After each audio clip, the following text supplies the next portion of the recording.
हे आहे BTV network आणि आपण पाहत आहात चॅनल बी, प्रतिबिंब जनमनाचं.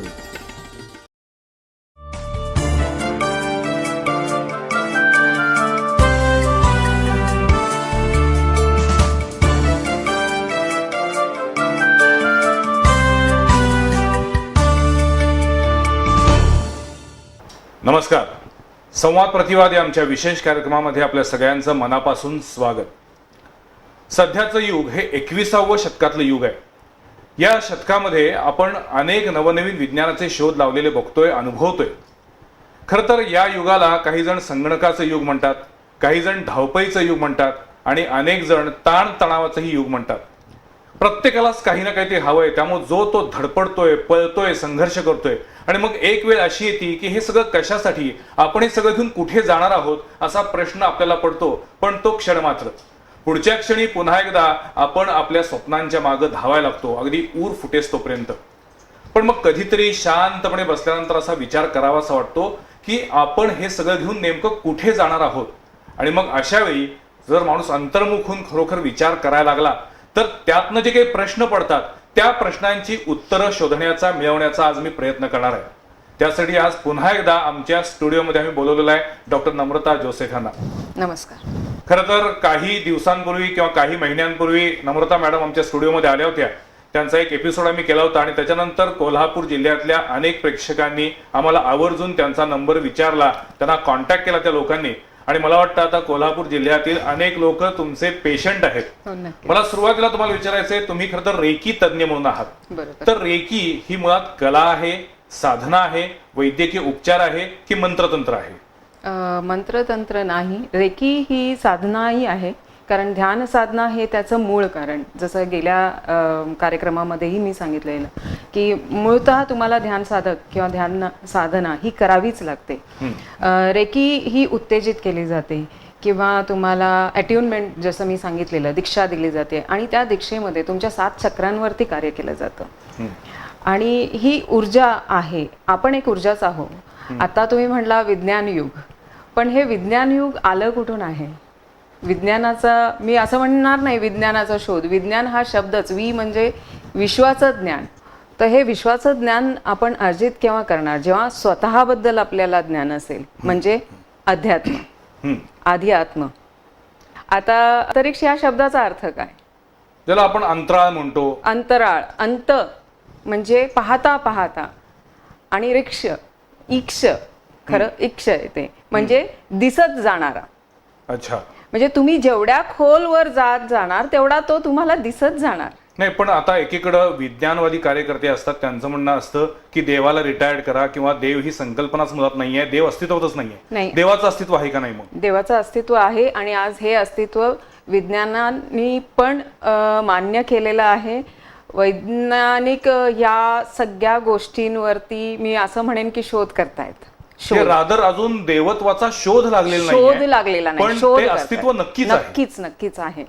त्याच्याशिवाय सर निर्मिती, कुठलीही गोष्ट निर्माण होते त्याला कोणीतरी कारणीभूत आहे.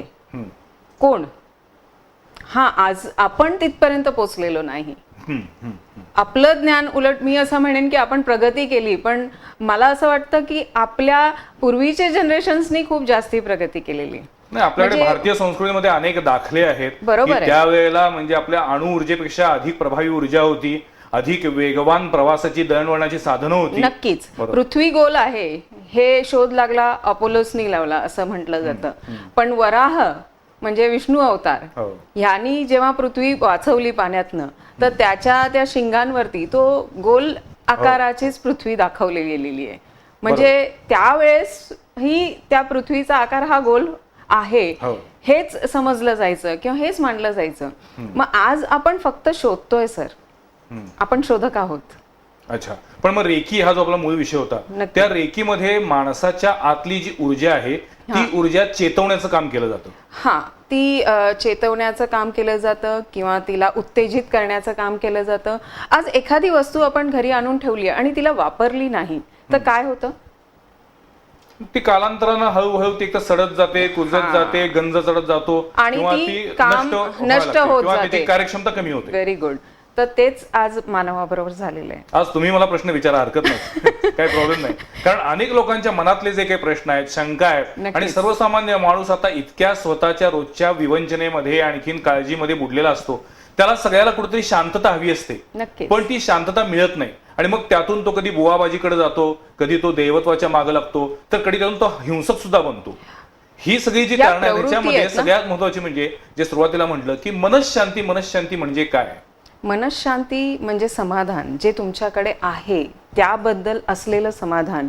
तुम्ही खूप काही तुमच्या शरीरामध्ये, तुमच्या जीवनामध्ये खूप काही गोष्टी घेऊन आहात, पण जसं म्हणतो ना, आपले हे 5 इंद्रिय आहेत, त्याच्यातला महत्वाचा इंद्रिय म्हणजे आपले डोळे, आणि हेच डोळे आपल्याला कुठेतरी भटकवतात.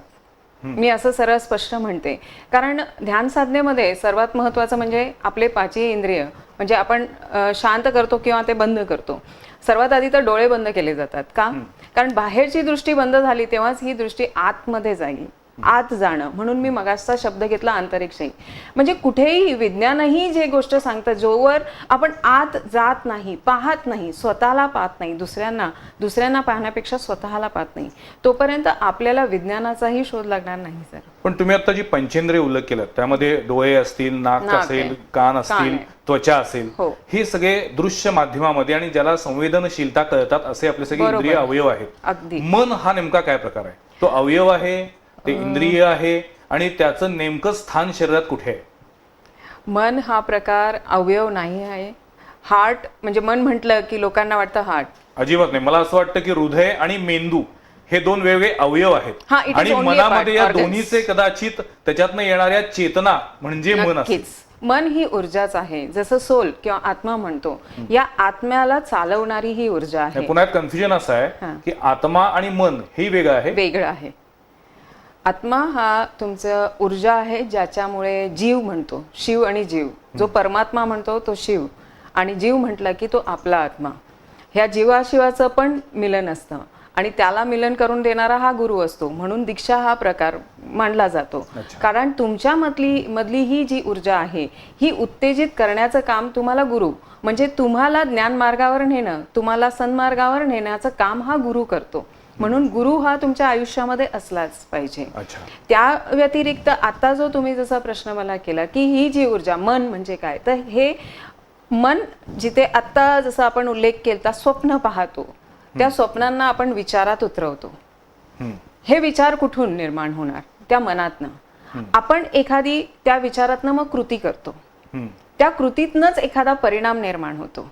म्हणजे ह्या परिणामाकरता कारणीभूत आपलं मन आहे. हे मन आपल्या प्रत्येक पेशीवर आहे. सायंटिफिकली प्रूव्ड अगेन की आपली प्रत्येक पेशी ही 21व्या दिवशी बदलते. बरोबर? ट्रान्सफॉर्मेशन म्हणतो आपण त्याला.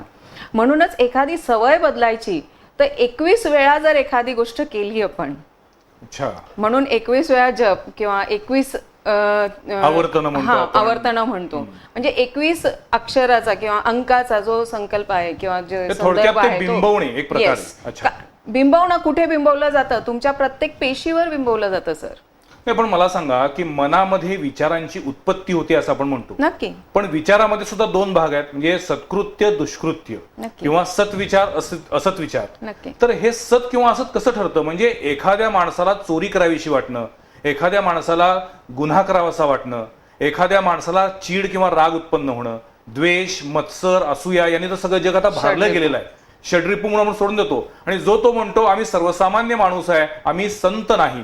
त्यामुळे हे सगळे षड्रिपू असल्याचा तर एक अभिमान वाटायला लागतो. बरोबर आहे. या सगळ्यातनं बाहेर पडणं सर्वसामान्य माणसाला शक्य असतं का? कारण तो त्या सर्वसामान्याच्या कोशामध्ये स्वतःला अडकून बसलेला असतो. आपण सर्वसामान्यच आहोत, आणि मी तर त्यातनं अतिसामान्य म्हणते मी स्वतःला. कारण म्हणजे आपले आश्रम पूर्ण करतच आपल्याला परमेश्वरापर्यंत जायचंय, किंवा ती गती मिळवायची आहे, किंवा मुक्ती मिळवायची आहे, आणि ह्या सगळ्याचा संदर्भ आहे. आज आपण फक्त विश्वातल्या गोष्टींच्या भोवती फिरतोय. कॉम्पिटिशन म्हणा, कंपॅरिझन म्हणा, कॉन्करिंग एव्हरीथिंग. षड्रिपू म्हणजे काय? आपण काम, लोभ, क्रोध, मत्सर, मद आणि मोह, हे सगळे काय आहेत तर तुम्ही बघाल तर फिजिकल वर्ल्ड, विकार म्हणजे ह्या फिजिकल वर्ल्डला हे जे काही दिसतंय आपल्याला हे सगळं इल्युजन आहे. आज तुम्ही म्हणाल हा ग्लास माझा, हा ग्लास माझा, हा ग्लास माझा, आत्ता हातातनं सटकला की तो पडला आणि फुटला. काय तुमचं ते तुकडे, ते काचेचे तुकडे, मग नंतर तुम्ही काय करणार, अरे माझा ग्लास तुटला. काय आलं, अटॅचमेंट. पहिले काय होतं, लोभ होता, माझा आहे. त्याच्यानंतर अटॅचमेंट आली, दुःख झालं. म्हणजे सगळ्या सफरिंगला, सगळ्या दुःखाला कारणीभूत कोण आहे? आपलं मनच. आपण आपलं मनच. त्याला कसं आपण विचारात घालतोय, पॉझिटिव्ह का निगेटिव्ह मोल्ड केलं पाहिजे. हा, ह्या विचारातनं निर्माण होतात त्या भावना. जे मी गेल्या कार्यक्रमातही सांगितलेलं, विचारातनं निर्माण होतात भावना, भावनाच ऊर्जा आपली धरते. मग आपल्या भावना जर सकारात्मक असतील तर ऊर्जा सकारात्मक, आपल्या भावना नकारात्मक तर ऊर्जा नकारात्मक. आपण काही घेऊन आलेलो नाही, काही घेऊन जाणार नाही. मला वाटतं संदीप खऱ्यांचं गाणं खूप छान आहे, मी हजार चिंतांनी हे डोके खाजवतो आणि तो कट्ट्यावर बसतो, घुमतो, शिळ वाजवतो. म्हणजे ते काचेचं उदाहरण घेतलं म्हणून कालच गाणं ऐकत होते तर आठवलं की काचा. मला रेकी बद्दल विचारायचं तुम्हाला, की रेकी तुम्ही मगाशी म्हणलात त्या पद्धतीनं जर आपल्यातली ऊर्जा जागृत करण्याचं ते एक माध्यम आहे असं आपण म्हटलं, तर मग या रेकीचा उपयोग वैद्यक शास्त्रासाठी पण तुम्ही करता. हो बरोबर. त्याचा आणखीन वैद्यकीय शास्त्राचा काय संबंध आहे? कारण वैद्यकीय शास्त्रामध्ये तर आपण जे काही टॅबलेट्स घेतो, जे काही सिरप्स घेतो, ती थेट त्याच्यामधले जे काही औषधी केमिकल जे काही फॉर्म्युला असतो तो आपल्या शरीरात उपयोग आणतो. पण रेकीमध्ये तुम्ही कुठलीही गोळी देत नाही, कुठल्याही पद्धतीचं सिरप देत नाही. मग त्याचा वैद्यकीय परिणाम कसा दिसून येतो? वैद्यकीय परिणाम ह्या प्रकारे दिसून येतो, कारण विचार, विचारातनं भावना, भावनेतनं ऊर्जा, आणि ऊर्जा अस्थिर झाली कीच आपल्या शारीरिक शरीरावरती त्याचे दुष्परिणाम दिसून येतात. पेन म्हणजे एखादं दुखणं हे कशाने निर्माण झालेलं असतं? आपल्या असंतुलित भावनेमुळेच, नकारात्मक भावनेमुळे असंतुलित ऊर्जा, आणि त्याच्यामुळे आपल्याला होणारा हा त्रास असतो. नाही, पण मला समजा शरीराला एखाद्या ठिकाणी कापलं आणि त्यात जखम झाली, हो नक्की, तर ते पूर्णपणे हा एक सायंटिफिकली किंवा वैज्ञानिक वादातून किंवा वैद्यकीय शास्त्रातून जखम आहे, फिजिकल लेवलला आपल्याला वेदना होत आहेत. मग त्या वेदना कमी करण्याची ताकद ही आपल्या शरीरातल्या ऊर्जेमध्ये असू शकते. नक्कीच असते ना. आपल्या शरीरातनं ऊर्जा जी निर्माण होते त्याच्यातनंच तर त्या वेदना आहेत. आज आपल्याला इथे कापल्यावर आपण वेदना म्हणतोय की खूप दुखतंय, एवढूसं कापलं तरी आपण म्हणणार अरे दुखतंय, अरे दुखतंय. पण आपण कधी सोल्जर्सचा विचार केला का? त्यांचे अक्षरशः हात कापलेला असला तरी पण ते फाईट करतात, ते विचार नाही करत. आपण म्हणतो एक मनशांती, त्यांची मानसिक शक्ती होती. That's it. हा, मानसिक शक्ती. मग त्यांच्याकडे, मग आपल्याकडे नाही का? ते आपल्यासारखे नाही का? कुठलीही तुम्ही कुठलेही उदाहरण घ्या, मग ते लहान मुलांचेही उदाहरण असतील. आज कामगारांची मुलं रस्त्यावरती असतात, खेळत असतात, मातीमध्ये खेळतात, तिथेच खातात, तिथेच बसतात, तिथेच दिवसभर उन्हात खेळतात, त्यांना सर्दी खोकला काही होत नाही. आपल्या मुलांना आपण एवढं जपतो, एवढं छान खायला देतो, Bisleri water or anything, we take all due cares, सगळ्या आपण सोयी त्यांना पुरवतो. पण थोडंसं काही पण इकडे तिकडे झालं की लगेच आपल्याला काय होतंय, खोकला होतो, सर्दी होते, ताप येतो, म्हणजे काही ना काही व्याधी पकडते. पण त्याला विज्ञान म्हणतं की अशा मुलांची प्रतिकार शक्ती कमी झालेली असती आणि त्यामुळे त्यांना वेगवेगळ्या व्याधी उद्भवतात. प्रतिकार शक्ती कमी होते पुन्हा तुमच्या इमोशनल डिस्टर्बन्समुळेच ना. मला हे मिळालेलं नाही, माझ्याकडे हे नाही, मी हे करू शकत नाही, माझ्यापर्यंत ही गोष्ट आलेली नाही, म्हणजे सगळे नाही आपल्या डिक्शनरीमध्ये 99% आहेत. पण मग काय केलं पाहिजे याच्यासाठी? सकारात्मक विचार, जे तुमच्याकडे आहे ते पहा. पहिले तर स्वतःमध्ये पहा की तुमच्यामध्ये किती काही आहे. मी जसं मगाशी म्हटलं, अध्यात्म आणि विश्व विज्ञान हे एकच का? कारण आत्म्यामध्ये, आपल्यामध्ये जी काही आहे पहिले ते शोधल्याशिवाय तुम्ही बाहेरच्या जगामध्ये काहीच शोधू शकत नाही सर. मॅडम, एकीकडे आपण अध्यात्माविषयी बोलतोय, आपल्या सगळ्या शरीरातल्या ऊर्जेविषयी बोलतोय, पण दुसरीकडे 125 कोटी लोकसंख्या असलेल्या भारतामध्ये आजही 60 ते 70% लोक उपाशी पोटी झोपतात, एक वेळच त्यांना जेवण मिळतं, ही वस्तुस्थिती आहे. असं म्हटलं जातं की हे सगळे भरल्यापोटी करायचे हे सगळे उपद्व्याप आहेत असं म्हणणारा एक वर्ग आहे. कारण ज्यांना एका वेळेच्या जगण्याची भ्रांत आहे, ज्यांना एक वेळा खायला मिळवण्यासाठी धडपडावं लागतं, कष्ट करावे लागतात, झगडावं लागतं, त्यांना या सगळ्या विचारांपर्यंत पोहोचणंच शक्य असत नाही. त्यांनी कसं या गोष्टीकडे बघायचं, त्यांनी का स्वीकारायचं हे सगळं ज्ञान? शनिवारी माझा एक कार्यक्रम आहे, त्या कार्यक्रमामध्ये टेस्टिमनी द्यायला म्हणजे ह्याच्याबद्दल बोलायला माझे एक विद्यार्थी म्हणेन, माझे एक क्लायंट येणार आहेत मुंबईहून. यांना सायटिकाचा प्रॉब्लेम होता. सायटिका म्हटलं तर L4 L5 मधली जी नर्व असते. ऑपरेशन होतं शुक्रवारी आणि गुरुवारी माझ्याशी बोलले.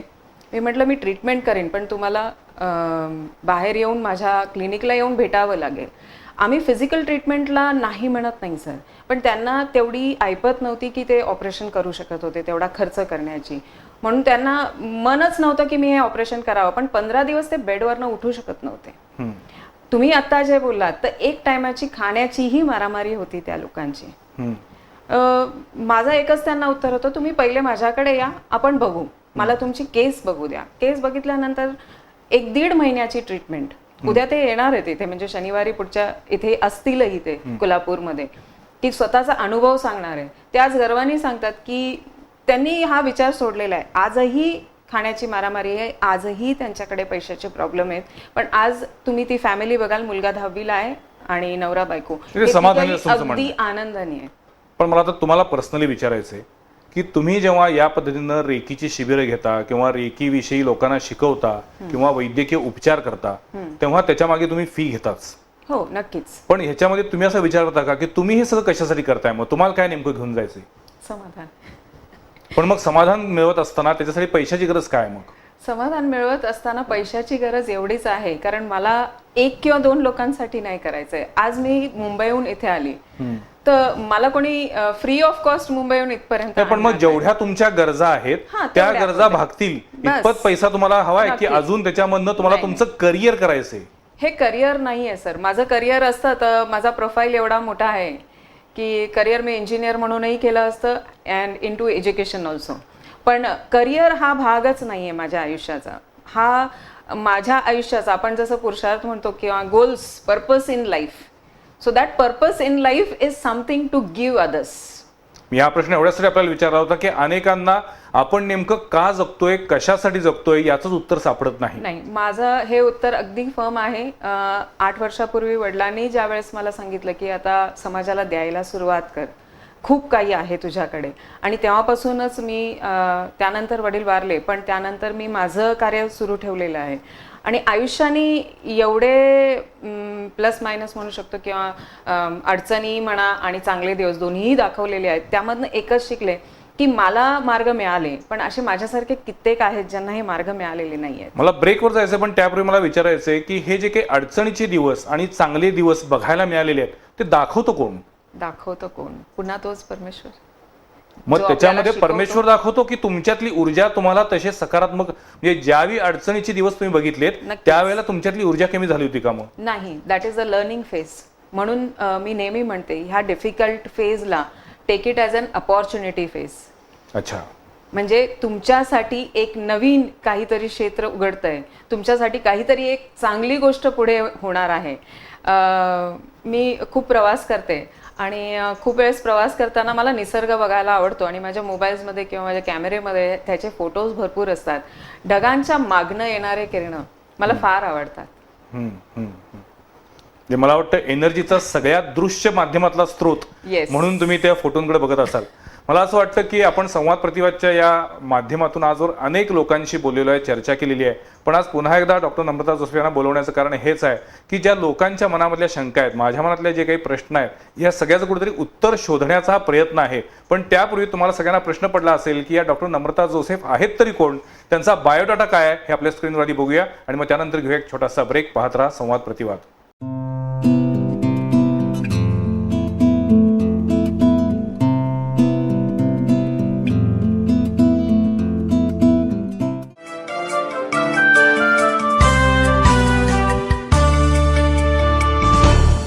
निसर्गाच्या कुशीत, हिरव्यागार तुलईत, ऐतिहासिक पन्हाळ्यानजीक साकारतंय 58 फार्म हाऊसचं परिपूर्ण नगर, पूजा ग्रीनलँड.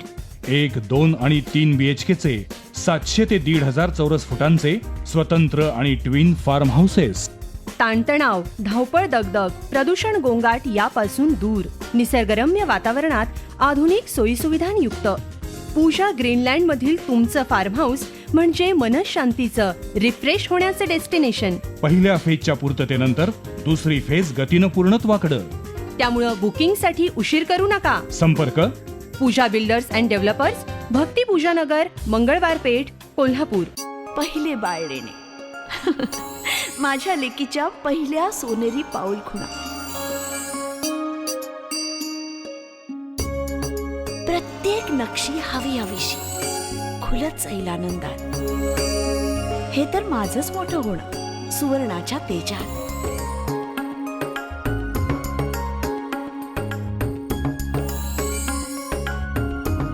सारी स्वप्न सोन्यासारखी, सारेच क्षण पारखलेले, कण अन कण तिचेच तिच्याचसाठी वेचलेले. एके दिवशी सौंदर्याला मिळेल सौभाग्याची साथ, झळाळणारे तन्मन, रंगरूपाची बरसात, आयुष्य उजळवून टाकणारं अलंकारांनी सजलेलं, पिढ्यानुपिढ्यांचं लखलखतं नाविन्य. महेंद्र ज्वेलर्स. निसर्गाच्या कुशीत, हिरव्यागार तुलईत, ऐतिहासिक पन्हाळ्यानजीक साकारतय 58 फार्म हाऊसचं परिपूर्ण नगर. पूजा ग्रीनलँड. 1, 2 आणि 3 BHKचे 700 ते 1,500 चौरस फुटांचे स्वतंत्र आणि ट्विन फार्म हाऊसेस. ताणतणाव, धावपळ, दगदग, प्रदूषण, गोंगाट यापासून दूर, निसर्गरम्य वातावरणात आधुनिक सोयीसुविधांयुक्त. पूजा ग्रीनलँड मधील तुमचं फार्म हाऊस म्हणजे मनशांतीचं रिफ्रेश होण्याचं डेस्टिनेशन. पहिल्या फेजच्या पूर्ततेनंतर दुसरी फेज गतीनं पूर्णत्वाकडं. त्यामुळं बुकिंगसाठी उशीर करू नका. संपर्क पूजा बिल्डर्स अँड डेव्हलपर्स, भक्ती पूजा नगर, मंगळवार पेठ, कोल्हापूर.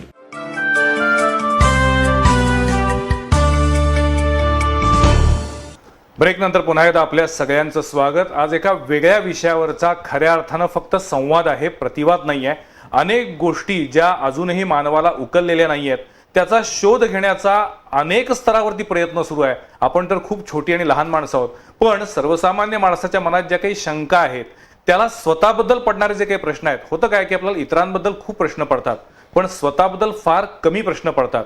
हे स्वतःबद्दलचे प्रश्न जेव्हा वाढतील आणि ते सतावा लागतील तेव्हा मला वाटतं त्यातनं मिळणारी उत्तरं ही तुम्हाला मनशांतीचा पहिला टप्पा म्हणून उपयोगी पडतील. त्या दृष्टीनं आज मी डॉक्टर नम्रता जोसेफ यांच्याशी बोलतोय. मॅडम, रेकी या विषयात मला पुन्हा तुमच्याकडे यायचंय, पण त्यापूर्वी मला आपण जे काही आता सगळं बोलतोय त्यामध्ये अध्यात्म शब्द येऊन गेला, ऊर्जा येऊन गेला, आत्मा येऊन गेला, अंतरिक्ष येऊन गेला. एक शब्द मात्र वारंवार समाजातल्या सर्व स्तराकडून वारंवार उच्चारला जातो, तो म्हणजे नशीब, प्राक्तन. काय नशीब कोण ठरवतं? तुम्ही डेस्टिनी इंग्लिशमध्ये आपण म्हणू त्याला, पण नशीब कोण ठरवतं आणि नशीब ही संकल्पना खरी आहे का? म्हणजे आपल्याकडे असं म्हटलं जातं की सटवाई येऊन लिहून जाते, कुणी म्हणतं तुझ्या नशिबातच नव्हतं.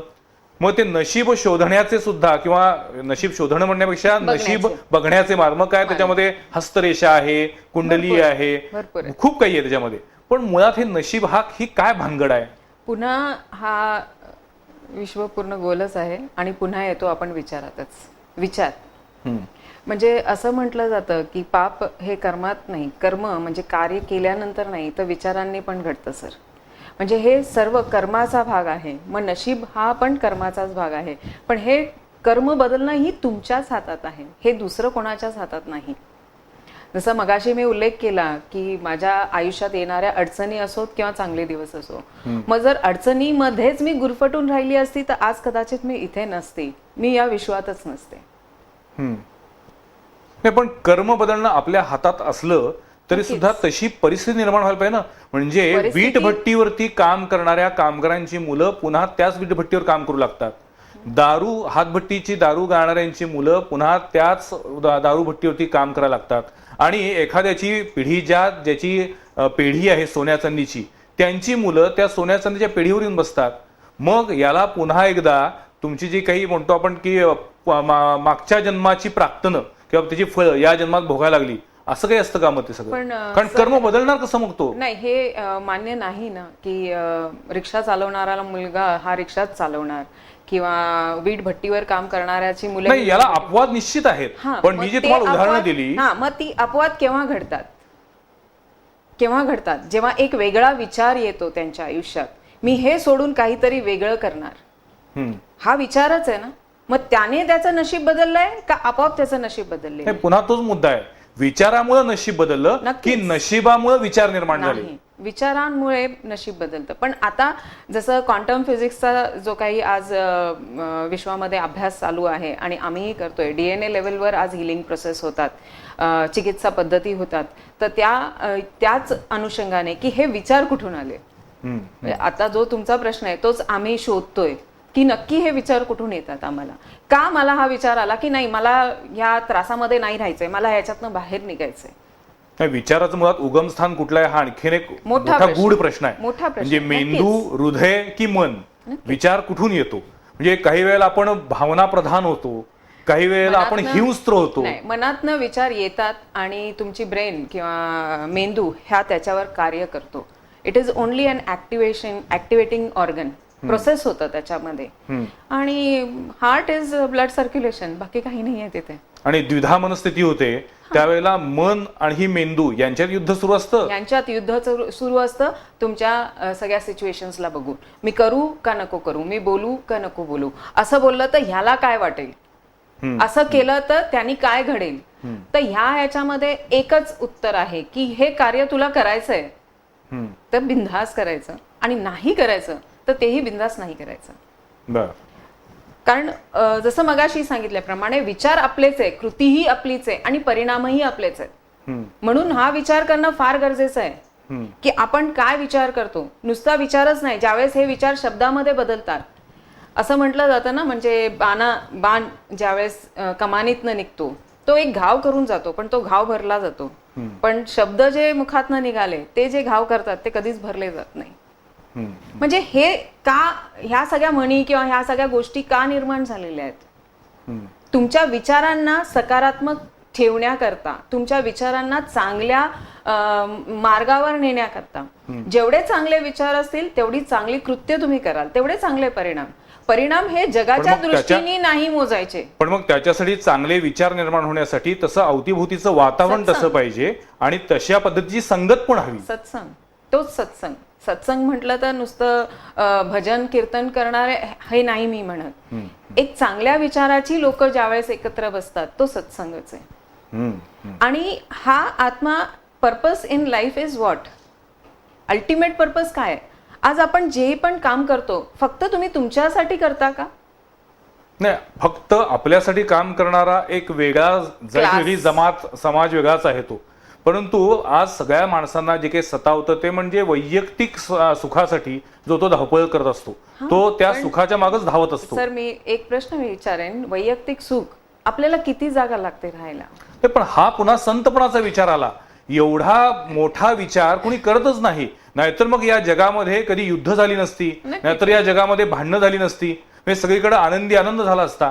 आज एकीकडं प्रचंड अशांतता आहे, दहशतवाद आहे, अराजकता आहे.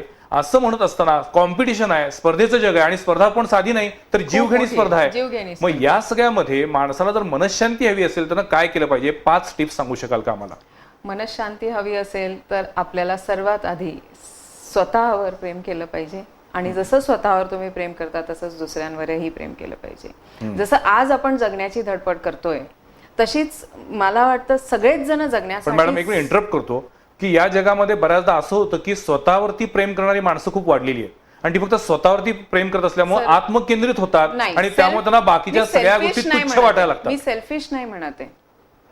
I am not saying selfish or self centred म्हणतो ज्याला तुम्ही म्हणताय, की फक्त स्वतः स्वार्थासाठी नाही म्हणत आहे.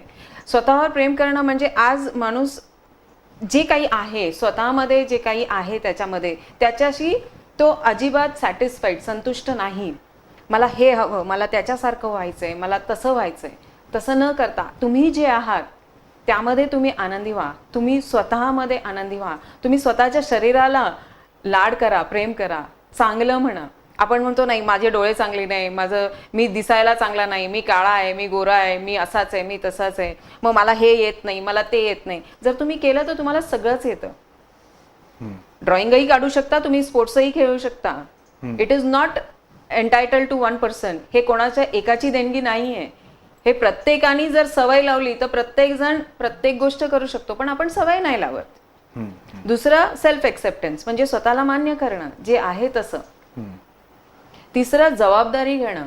जे तुम्ही डेस्टिनीची गोष्ट केली तर आपल्या आयुष्याची जबाबदारी ही आपलीच आहे. आज ब्लेम गेम चालतो. मला चांगल्या शाळेत घातलं असतं तर मग मी मोठा काहीतरी चांगलं झालं असतो तुझ्यामुळे. म्हणजे आई वडिलांना ब्लेम करतो, शिक्षकांना ब्लेम करतो, XYZ समाजाला ब्लेम करतो. का?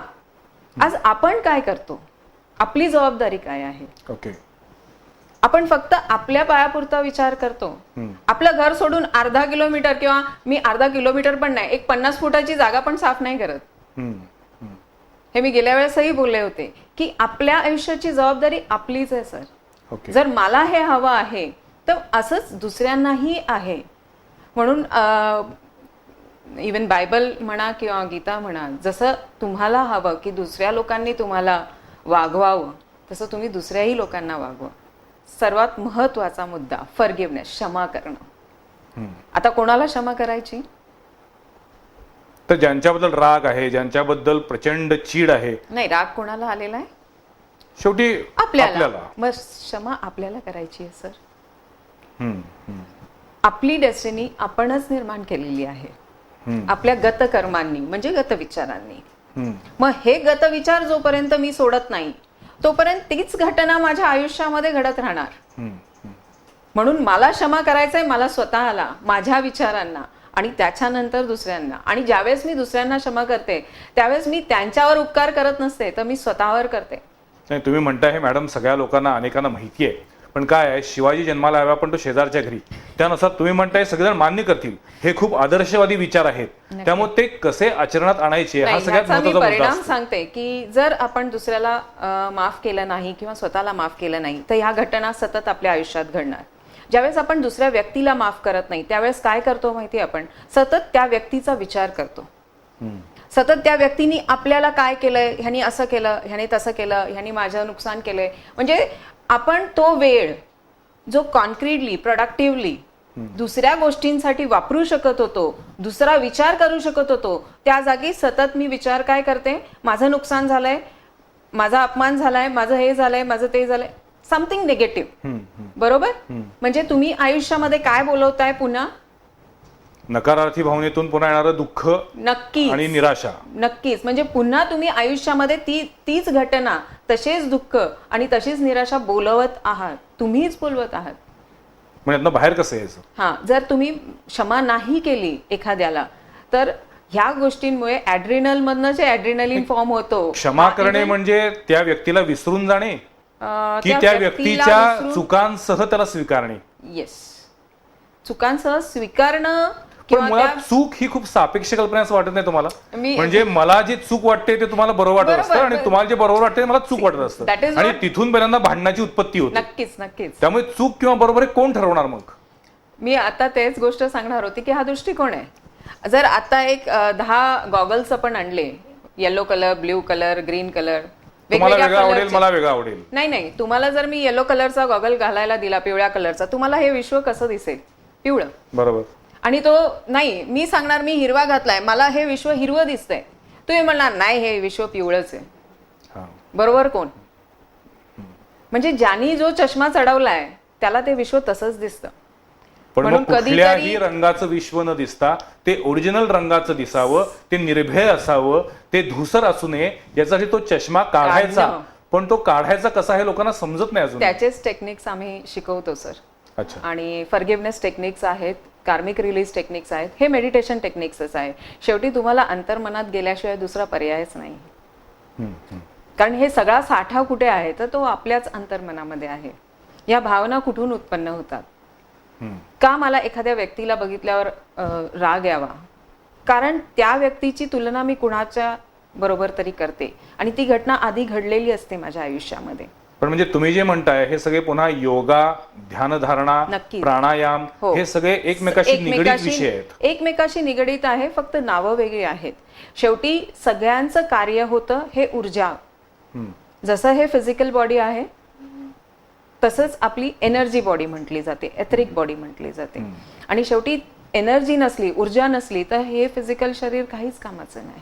एक 8 महिन्यापूर्वी आम्ही याच मंचावरती पुण्याच्या डॉक्टर मेधा खाजगीवाले यांना बोलवलं होतं आणि त्यांनी मृत्यूनंतरचं जीवन या विषयावरती आपली मतं मांडलेली होती. त्यावेळी सुद्धा अनेक प्रेक्षकांनी आम्हाला विचारलं होतं की त्या कुठे भेटतील. आज तुम्हाला पुन्हा बोलवण्याचं कारण हेच आहे की आमच्या अनेक प्रेक्षकांनी विचारलं होतं की आपण एरवी सामाजिक प्रश्नांबद्दल बोलतो, वेगवेगळ्या भौतिक अडचणींबद्दल बोलतो, नक्की. पण मनाचे जे काही प्रश्न असतात, मनाच्या जे काही उलथापलती सुरू असतात, मनाचे जे काही विकार असतात, त्याच्यावरती औषध देणारं कोण आहे का?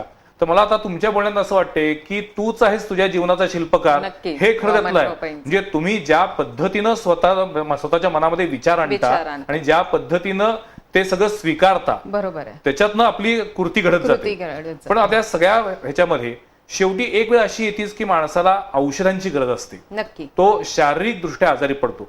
अशा वेळेला केवळ ही ध्यानधारणा किंवा स्वतःच्या मनातली ऊर्जा ही उपयोगी पडत नाही, पण ती त्याला तारून नेते हो. किंवा त्या औषधांना एक बेसिक सपोर्ट करते.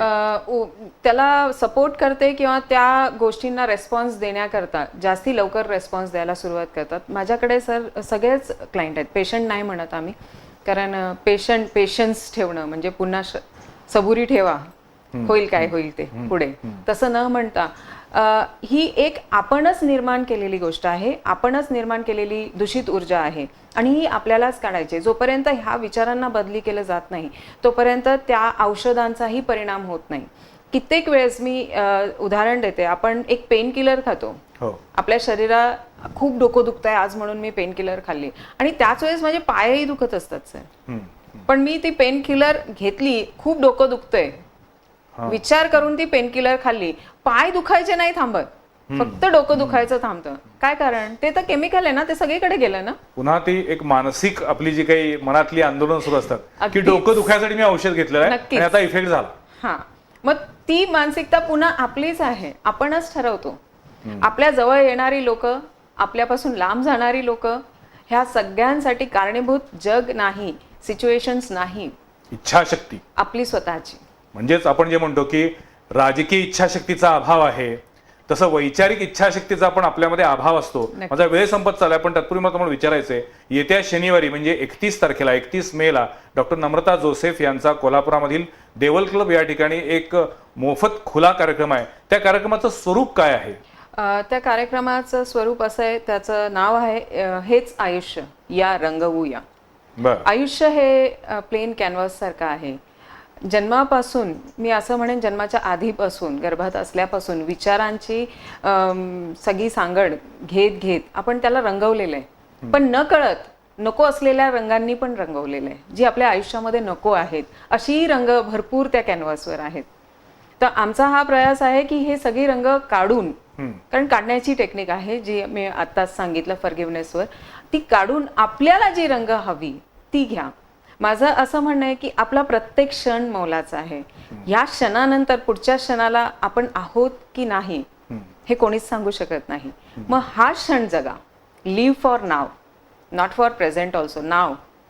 आणि आज 99% लोक उद्यामध्ये जगतात किंवा काल, आजमध्ये कोणीच जगत नाही, आत्तामध्ये तर कोणीही जगत नाही.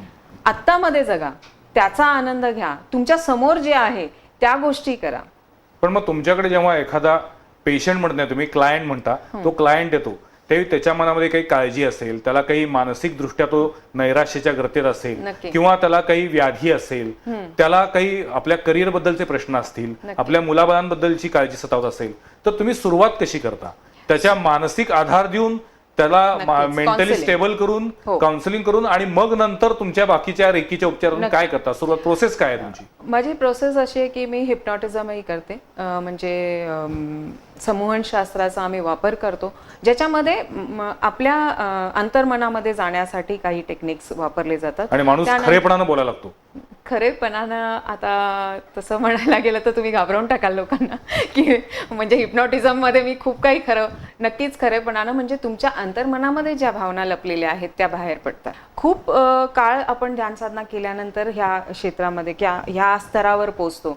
त्या स्तरावर एखादा हिप्नोथेरपिस्ट तुम्हाला इमिडिएटली 1 तासाभरामध्ये घेऊन जातो आणि त्या स्तरामध्ये त्या जागी तुमच्याकडनं त्या गोष्टी ज्या नको आहेत त्या काढल्या जातात.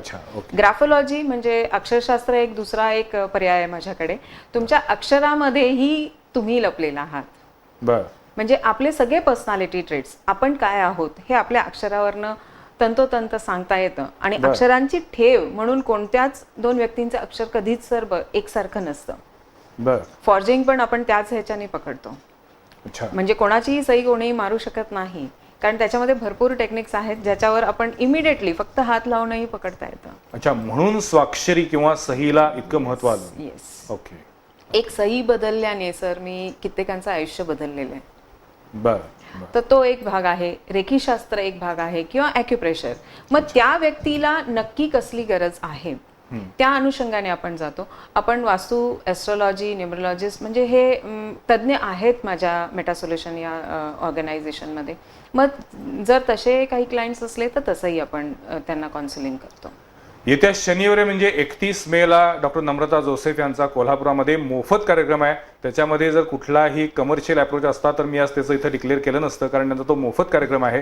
त्यांच्याबद्दल अनेक लोकांना जे काही प्रश्न होते ते त्यांना प्रत्यक्ष भेटून विचारायचे असतील तर आता आपल्या टीव्हीच्या स्क्रीनवरती खाली जो काही नंबर येतोय या नंबरवरती तुम्ही त्यांना कॉन्टॅक्ट करू शकता.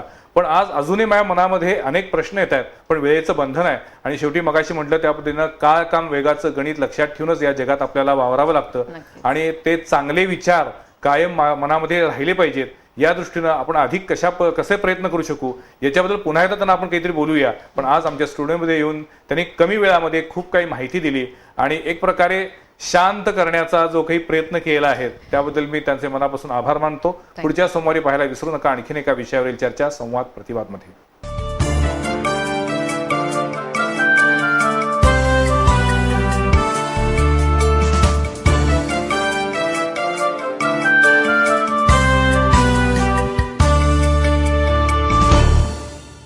हे आहे BTV नेटवर्क आणि आपण पाहत आहात चॅनल B, प्रतिबिंब जनमनाचं.